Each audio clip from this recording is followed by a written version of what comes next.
which we are about to receive thy bounty through Christ our Lord. Amen. Heather Handlin lives what some would call an ideal life. She's got 2 great kids, a loving firefighter for a husband.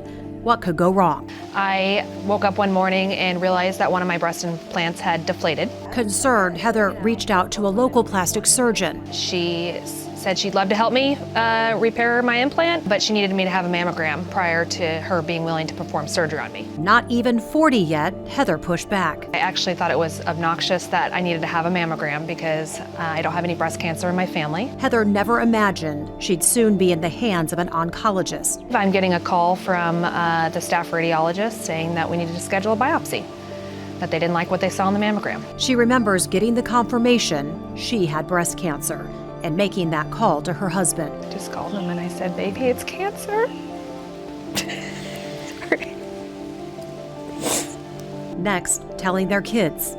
We just kind of told them that Mommy was going to be sick for a little bit. How do you tell your kids that you have cancer and explain that to them? And it was kind of a blur at that point. Until she met her medical oncology team at the University of Kansas Cancer Center.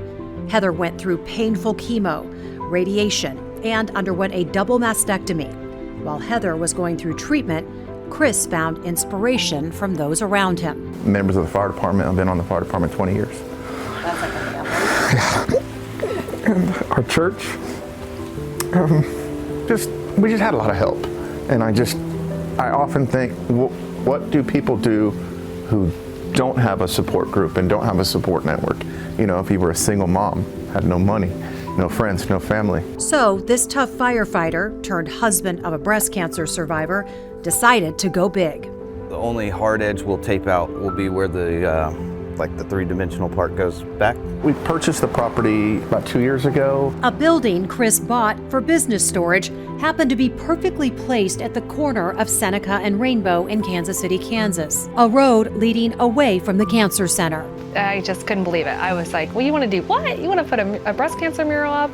He was like, "Oh, I don't want to. We're gonna put a breast cancer mural up. I want everybody coming out of radiation the same way you did to see this mural as they leave." Chris commissioned a local artist so other women facing cancer can now see they're not alone. Oh my gosh, probably 12 different ideas. We finally went with Rosie the Riveter kind of a look.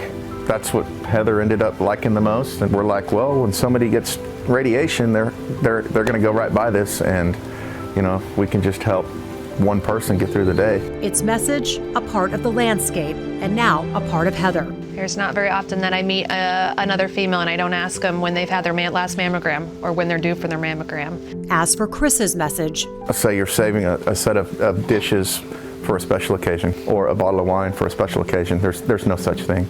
Every day is a special occasion.